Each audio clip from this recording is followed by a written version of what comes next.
نبوت کیا، صرف اس کے بعد 23 سال کا عرصہ نبی علیہ السلام اس کائنات کے اندر حیات ان کی رہی، اور اس 23 سال کے عرصے کے اندر اعلان نبوت کے بعد اسی زمانے کو، جس کو زمانہ جاہلیت کے ساتھ معرض تعبیر کرتا ہے، نبی کریم صلی اللہ علیہ وسلم کی زبان مبارکہ سے الفاظ نکلے، خیر القرون قرنی ثم الذین یلونہم ثم الذین یلونہم، بہترین زمانوں میں سے اب زمانہ یہ میرا زمانہ ہے۔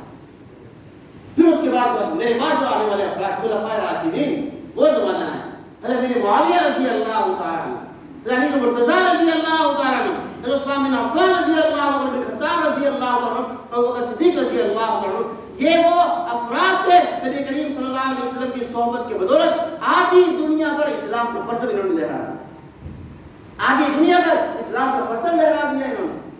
اور وہ کیا اخلاقیات تھی، اور وہ کیا احکامات تھے کہ نبی کریم صلی اللہ علیہ وسلم سے سنت اور حرفت نہیں سیکھی انہوں نے اخلاقیات سیکھی، معلمانہ مزاج سیکھا، اور اسی معلمانہ مزاج کے ذریعے قوم کی اصلاح کرتے چلے گئے، اور آدھی دنیا پر اسلام کا پرچم خلفائے راشدین کے زمانے کے اندر اللہ نے لہرا دیا، اللہ کے احکامات کو ہم بدلانے والے بن گئے۔ امام مالک رحمۃ اللہ علیہ، سننا ضرورت توجہ سے یہ جملہ، امام مالک رحمۃ اللہ علیہ نے یہ الفاظ کہے کہ جیسا کہ اس امت محمدی کے پہلے افراد کی اصلاح کا سب سے بڑا ذریعہ قرآن پاک بنا تھا، اس کے بعد جو آخری اسی امت محمدی کے افراد ہیں ان کی بھی اصلاح کا سب سے بڑا ذریعہ قرآن پاک بننے والا ہے۔ پہلا ذریعہ بھی قرآن پاک تھا اور آخری ذریعہ بھی قرآن پاک بننے والا ہے۔ اس لیے قرآن پاک کے اندر تعلیم و تعلم سے پہلے ہی سب سے پہلے وہی آتی ہے، جس میں کہ اللہ رب العزت نے جناب نبی کریم صلی اللہ علیہ وسلم جس وقت غار حرا کے اندر تشریف لے جایا کرتے تھے، اللہ کی وحدانیت پر غور کیا کرتے تھے، اللہ رب العزت نے کیا الفاظ کے ساتھ جو وہی بھیجی، سب سے پہلے اقرأ بسم ربک الذی خلق، خلق الانسان من علق، اقرأ وربک الاکرم الذی علم بالقلم علم الانسان ما لم یعلم۔ یہ الفاظ کہ پڑھو، اور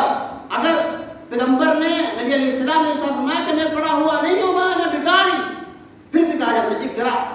بسم ربک الذی خلق، مجھے اور آپ کو پیغام دیا کہ آپ کوشش کرو کہ تعلیم و تعلم کی، پڑھنے پڑھانے کی، اللہ رب العزت اپنی رحمت وہاں پر اتار دے گا کہ تیرا رب بڑا کریم ہے۔ اقرأ وربک الاکرم، پڑھو اور آپ کا رب بڑا کریم ہے۔ کیوں الفاظ ارشاد فرمایا، اے بندے، اے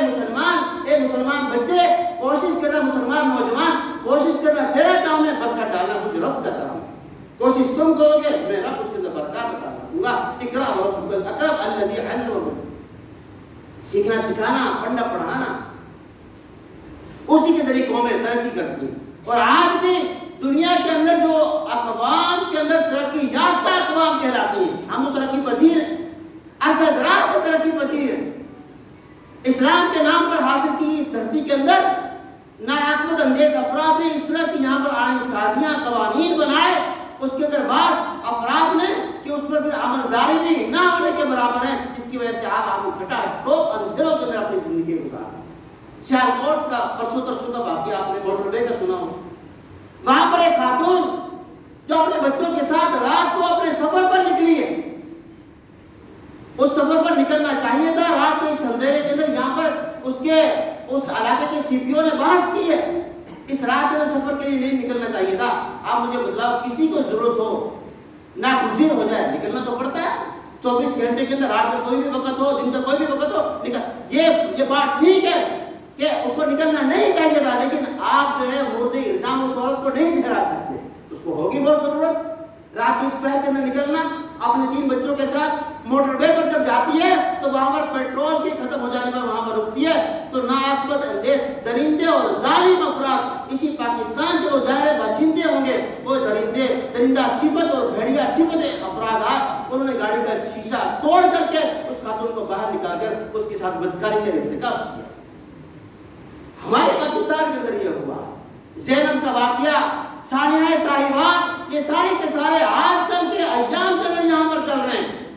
درندہ صفت یہ افراد جس وقت کے ان کو معلوم ہے کہ ہمارے اوپر جو ہے وہ سزائے امپلیمنٹ نہیں ہوتی، ان کو ضرورت پیدا ہوتی ہے، اس کے بچوں کے اوپر بتاؤ کیا کیفیت گزری ہو، بچوں کی ماں، بچوں کے جو ذہنی پستی ہے وہ کہاں تک گئی ہوگی، انسانیت سے نفرت کا مقام کہاں تک گیا ہوگا۔ تو ان کی والدہ اور والدہ ہر اولاد کو والدہ جو ہے اولاد کے لیے سب سے اہمیت کی حامل ہوتی ہے، اس نے کیا نقشہ اور کیا تصویر کھینچی گئی ہوگی ان بچوں پر. اور ثانیہ صاحبان آج سے 1 سال پہلے تقریباً جب ہوا تھا، وہاں پر جو بچوں کے سامنے ان کے ماں باپ کو جو گولیاں ماری جا رہی تھی، بچوں کے نقشوں پر کیا، بچوں کے ذہنوں پر کیا تصاویر کی نقش ہوئی ہوئی. آپ ذرا تصور کریں، آپ ذرا خیال کریں، اس گھٹا ٹوپ اور جاہلیت کا اندھیرا آج بھی 2020 کے اندر بھی نبی علیہ السلام کی بعثت اور نبی علیہ السلام کی صحابہ اکرام کی محنت کے بعد 1400 سال کے بعد بھی اس طرح کے گھٹا ٹوپ اندھیرے ہمارے درمیان موجود ہیں. ہم مطالبہ کرتے ہیں آپ کی تائید کے ساتھ کہ ان کو بازیاب کیا جائے، ان دریدہ صرف انسانوں کو، اور وہیں پر جہاں پر انہوں نے بدکاری کا اور زنا کا ارتکاب کیا، زبردستی کیے، وہیں پر پوری قوم کو، قوم پاکستان کو کھڑا کر کے میڈیا کے ذریعے ان کو دکھلایا جائے، وہیں پر ان کو تختہ داغ پر سولی پر لٹکا دیا جائے. آپ تائید کرتے ہیں آپ کی تائید کے ساتھ کہ ان درندہ صرف انسانوں کو وہیں پر کھڑا کیا جائے، اور پھر دیکھتے ہیں کہ کون اس کی ضرورت کرتا ہے. آج اللہ کے یہ احکامات جس کے نام پر اس مملکت کو، اس دھرتی کو حاصل کیا گیا، ان احکامات کو لاگو نہ کرنے کی بنیاد پر آج 2020 کے اندر بھی جبکہ اقوام عالم ترقی کی باب میں عروج پر ہیں، ہم یہاں پر اتنی پستی کے اندر اپنا وقت گزار رہے ہیں، اتنے گھٹا ٹوپ اندھیروں کے اندر وقت گزار رہے ہیں. جس وقت کے طالبان کی گورنمنٹ آئی افغانستان کے اندر، طالبان کی گورنمنٹ آئی، جس وقت رشیا اور تمام دنیا کے ممالک کی افواج وہاں پر آ کر امن کرنے کی کوشش کی، امن نہ قائم کر سکے، جو طالبان کی گورنمنٹ آئے اللہ کے نام پر اور نبی کریم صلی اللہ علیہ وسلم کے احکامات کے مطابق صرف 6 سال کا دورانیہ انہوں نے گزارا. آپ یقین کریں اس بات کو کہ وہاں پر ایسے زبردست احکامات کا نفاذ ہوا کہ رات کے وقت زیورات سے لگی ہوئی کوئی عورت کابل سے قندھار کا سفر طے کرتی تھی، کوئی میری آنکھ اس کی طرف آنکھ اٹھا کر نہیں دیکھ سکتی تھی، میری آنکھ اٹھا کر کوئی دیکھ نہیں سکتا تھا اس عورت کو. 6 سال کے عرصے کے اندر انہوں نے بتلایا جو کوئی بھی سکون اور راحت ہے وہ کہاں پر ہے؟ اللہ اور انبیاء اکرام علیہ الصلوۃ والتسلیمات کے احکامات کے مطابق زندگی گزار لو. اور وہ طریقے ہمیں سکھلائے بھی گئے، نبی علیہ السلام نے بعثت معلمہ بتلا کر معلم کے حیثیت ہمیں سکھلائے بھی گئے، اس کے مطابق عمل پیرا ہو جاؤ، تمہارا پورا معاشرہ پورا امن بن جائے گا، سکون اور راحت کے اندر آ جائے. آج یہاں پر قوانین بھی ہیں، آئین بھی موجود ہیں، لیکن طرح جگہ جگہ سے اس طرح کی خبریں آتی ہیں کہ کلیجہ ہم پاکستانیوں کا منہ کو آتا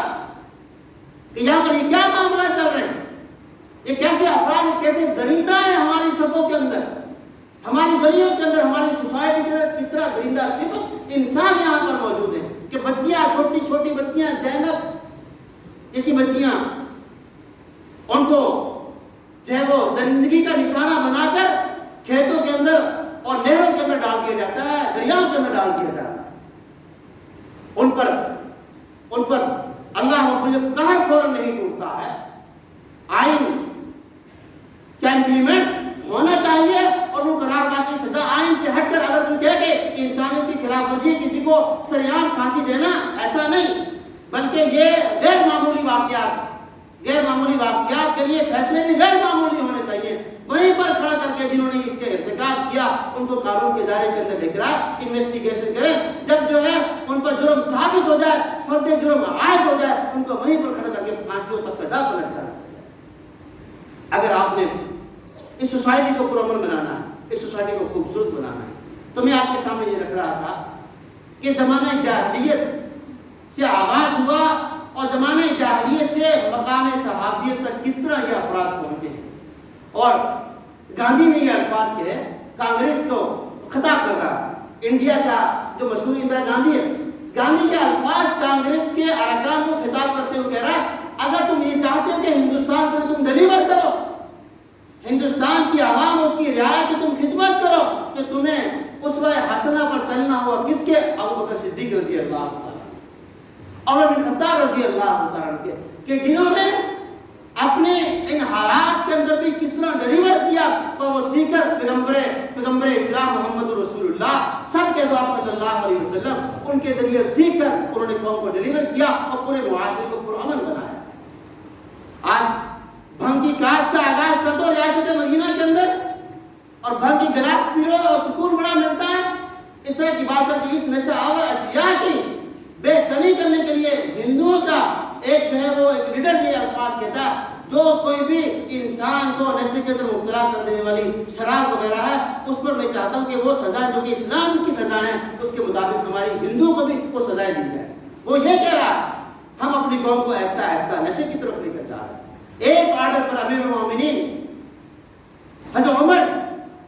جو کہ افغانستان کے طالبان کے امیر تھے، ایک آرڈر کے اوپر پوری پوسٹ کی اور یہ بھنگ کی جو کاشت وہاں پر ہو رہی تھی اور سب سے بڑا ہیروئن کی کاشت کا سب سے بڑا ہب افغانستان تھا، ایک آرڈر پر وہ تمام کاشتکاروں نے جو انہوں نے کاشت کر رکھی تھی وہ سارا کلا کما کر دیا۔ وہ کس کی بنیاد پر؟ کہ یہاں پر آئین ہے، آئین کا نفاذ ہے، احکامات کی عملداری ہے، اس کے مطابق جب عمل پیرا ہو جاؤ گے تمہارا معاشرہ امن اور پرسکون ہو جائے گا۔ اور یہ ریاست مدینہ کا ایک خواب ہے کہ زمانہ جاہلیت سے آپ پڑھو